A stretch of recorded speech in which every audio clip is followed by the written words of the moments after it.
I am acutely aware that $1,000 plus is a huge amount of money for a lot of people, not discounting that. But AI art isn't making publishing accessible to you. You're paying way more in the end. You're paying in reputation, opportunity, and the chance of success. Do you want to hire Felix Ortiz one day? Or Azure Mazoa, excuse me if I mispronounce that, or Yam, or Swanland, or Lockwood, or any reputable artist? If they find out that you've got AI covers on your other books, good luck. Chances are you've excommunicated yourself. I can't think of a book talker who is going to work with you, nor any serious influencer who will want that on their Instagram page. You are sacrificing so much, and for what? To save $1,000, $1,500, plus a few total hours of your time? That doesn't math out. Pay an artist. Save yourself. I'm so sorry, darling.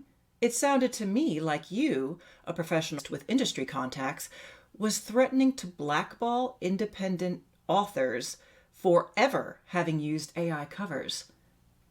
Is that what I just heard come out your mouth? Yeah, I thought so. Come on and have a seat next to Auntie. I'll make you some tea. It's time we talked. Hello, my fellow independently published authors.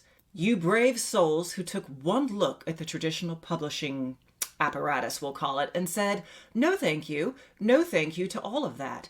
Actually, I don't really like the idea of some 22-year-old editorial assistant, probably with hair dyed an unnatural color, purple or blue perhaps, looking at my manuscript, deciding that it doesn't quite vibe with her worldview, and regardless of its quality, throwing it away and saying, no thank you, or worse, looking at you, author, and your unchangeable demographics and saying, actually, no, that's not really what I'm looking for right now.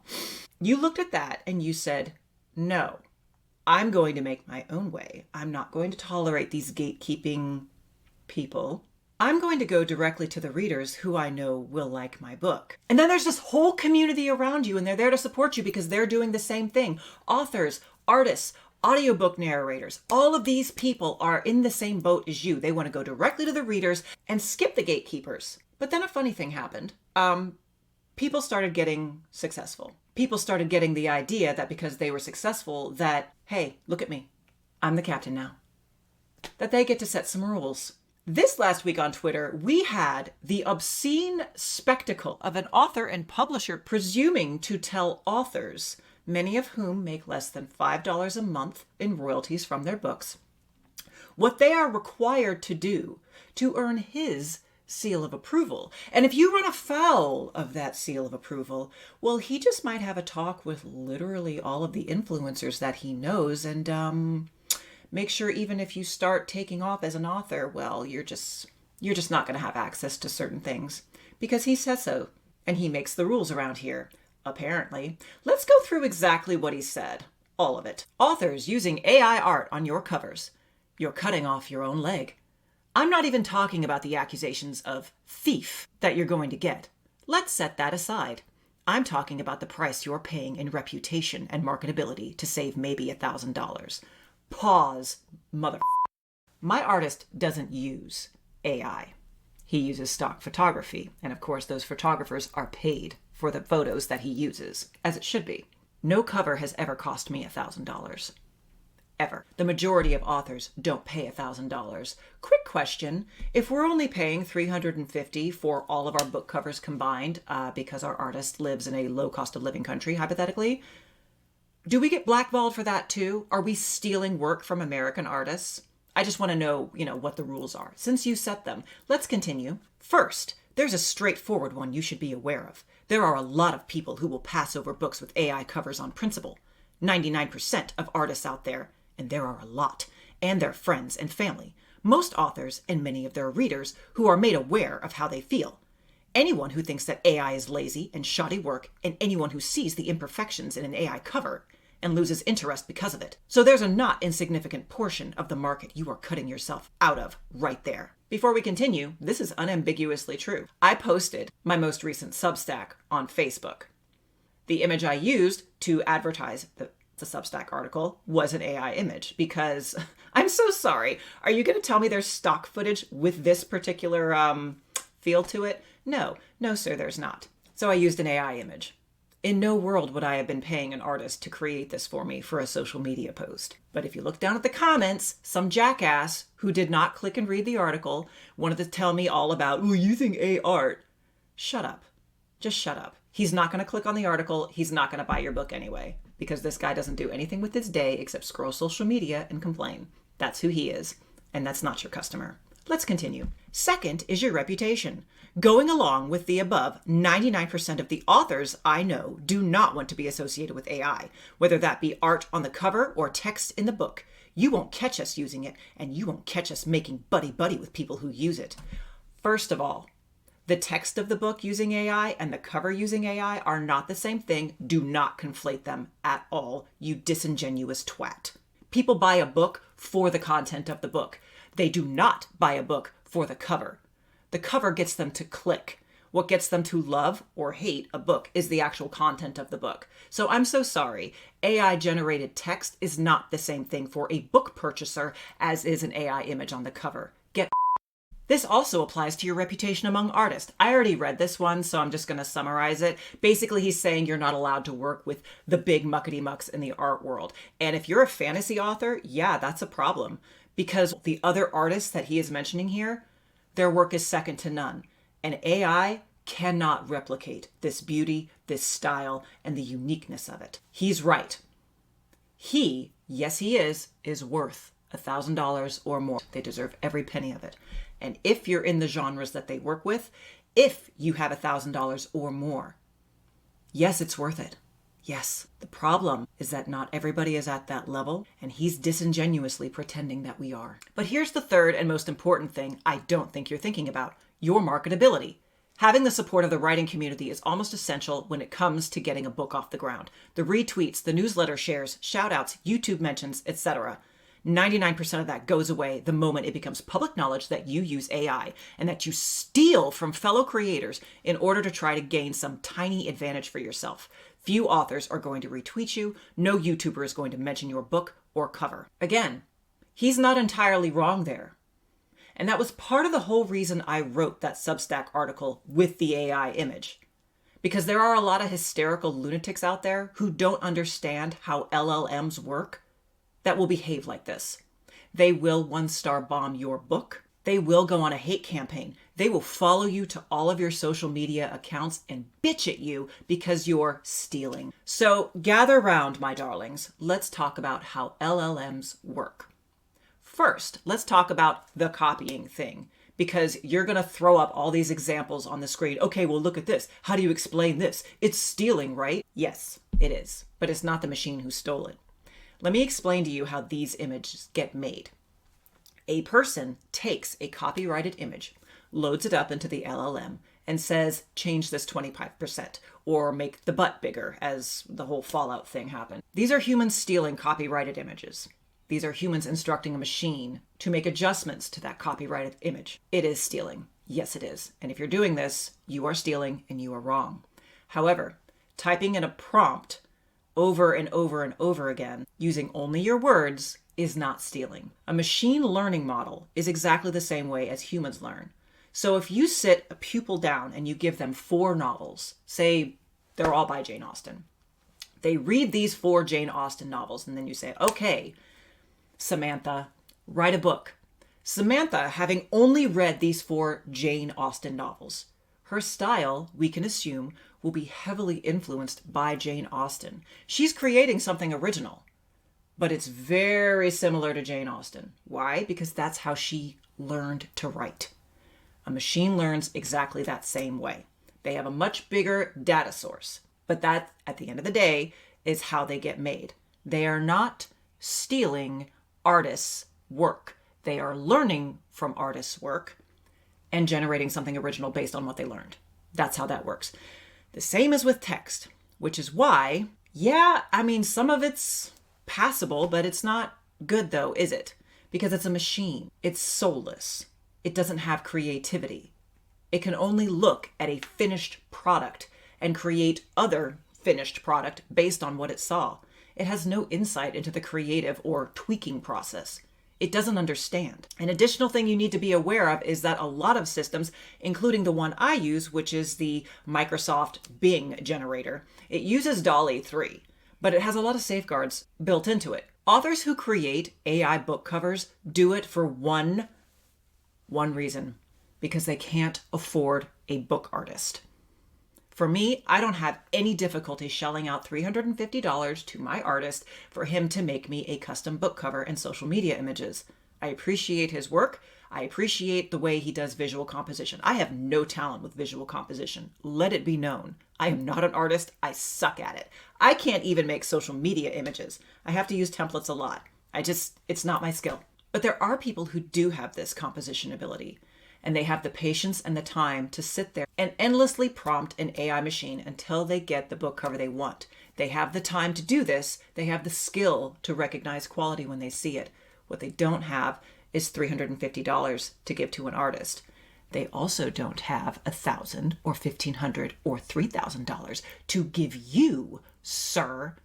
And they probably never will. Author Ryan Williamson had some pretty harsh words for this guy, and I gotta say, I gave him a standing ovation. He quotes Bryce, "To save $1,000, half of all indie authors make $5 or less a month. The vast majority who make more than that still make less than $50 a month.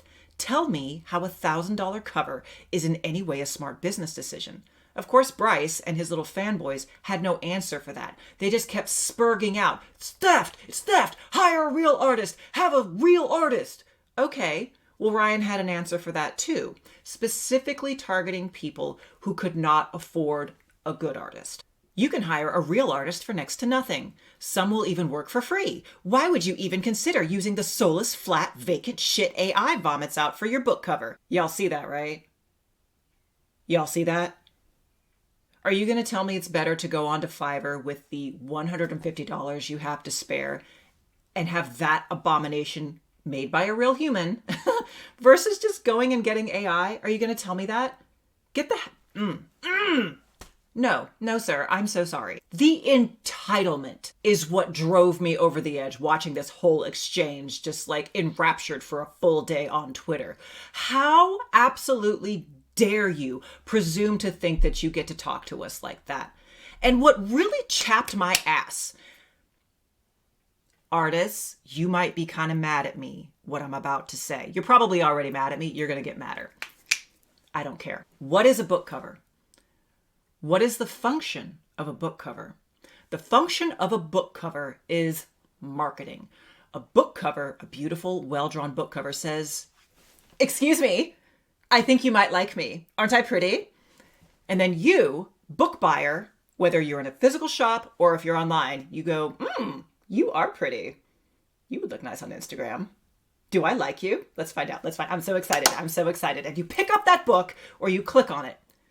That is the entire function of the cover, the click or the grab. That's it. Once that happens, the cover's job is done. Does the cover make you buy? I understand that if you're like, I don't want to be mean to social media influencers. There are some people who buy a book just for the cover because they want to have the aesthetic post or, they identify as a reader or whatever. But I feel like this is not the majority. I feel like this is a very small group. The majority of people who buy books, it's because they want to read them. So you get the grab. That's the function of the cover. We're done here.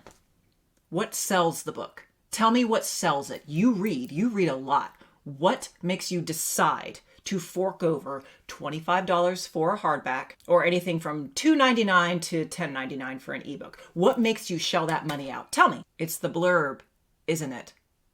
It's the blurb and then like the little intro that you look at. You flip through the book or you use the look inside feature. Does the blurb grab me? Does the writing speak to me? That's what gets the sale. The content, not the cover. Adding on top of that, what makes a book go viral? What makes a book just sing in the hearts of their readers, living rent-free? Oh my God, is there a sequel? When is the sequel coming out? You can't make me wait 2 years for this sequel. I am dying. I'm so sorry. Is that the cover doing that? No. It's what the author wrote in the book. Like I said, AI-generated text is not the same thing as an AI-generated cover because they're not buying a painting, sir. They're buying a book. The book that tells them a story that lives in their heart, that lives in their brain, and that makes them a better person, because that is the function of fiction. The book, the content, the story, the characters, not the pretty picture on the front. Artists, you are a part of the book marketing community, and you're valuable. If that hasn't come across, I apologize. I am a little heated. You are valuable. And frankly, it wouldn't be effective, I think, if we just all sold books with Times New Roman 12-point font on the cover. I don't think that anybody would do as well as they're doing now if that was the case. Cover art is important, very, regardless of your genre. But I say this to you kindly. Know your role and stay in your lane. Your job as a cover artist is to communicate to the buyer that they might like this, but they might not. There is many a beautiful cover that I have picked up and said, ooh, what's this about? Read the back and said, oh, that's not for me. Boo, put it back. Or pick it up, beautiful cover, read the blurb. Ooh, that might be for me. Look in. Oh my God. Oh no. This is atrocious. Who let this be published? I reject this book. I genuinely wish that I had used the look inside function for Fourth Wing before I bought it. I regret that. I regret it so much. The worst part about this whole exchange that happened on Twitter was the multiple authors who posted things like, why do I even bother writing then? If it doesn't matter what I write, it only matters about who I work with and the quality of the cover art. And I'm going to get blackballed if I don't pay $1,000 for it. Why am I even doing this? Should I quit? I'm not going to show the particular author's tweet because he was genuinely very disheartened, because this person does not have a lot of money, and like a lot of us, he doesn't make a lot of money from the books he has out. One of which I have read and is a good book, and his cover is good too, but it was very text heavy because that's what he could afford. This man didn't use AI, but he also couldn't afford an artist of the caliber bitching at him, telling him he was wrong. I don't care if you personally don't like or don't want to use AI. Like I said, I don't use it in my covers. My artist that I pay money to doesn't use it in his covers that he makes for me. I don't use AI in text unless I am being paid to do so as a service provider. And even then, I still tweak it to make sure that it's good for the client paying me money. That's my choice. Your choice may be different. And if you make a different choice, I swear, by thee I forswear, I will not be allowing anyone to 1-star review bomb you because they don't like your cover. I will not tolerate any shenanigans or dogpiling on social media. Ooh, she uses AI, nobody buy her books. I hope you have the courage of your convictions, because that's not something I'm going to sit still for. Being an author is hard. Selling books to the right audience and finding that audience is hard. It's also expensive. If you're going to shell out a lot of cash, if you're going to get a second job to pay for your publishing journey, guess what, folks? Let me tell you where it needs to go. It needs to go to a good copywriter so you can get a bang-up blurb. And it needs to go to your writing and rewriting and editing process so the actual text of your book, the story you're telling, is so good that your readers will be haranguing you for the next one. Because that's how we make our money. The writing. That's where your money should mostly go. So if you can afford a couple of $100 to do an artist, which I recommend, honestly, use someone who's out of America because they have a lower cost of living. Exchange labor with a friend if you happen to be friends with an artist. That's fantastic. You do not have to spend $1,500 to make book sales. And until you're very well established, you shouldn't. It's a bad business decision. Every time. You will not make that money back. Don't do it. Do whatever you need to do to make a clickable or grabbable book cover for the story that you have written. If that means an artist, do that. If you have artistic talent yourself, do that. If you want to use AI and you're good at prompting and you have the time to sit there and make it good, then do that. I support you, as long as your book is good.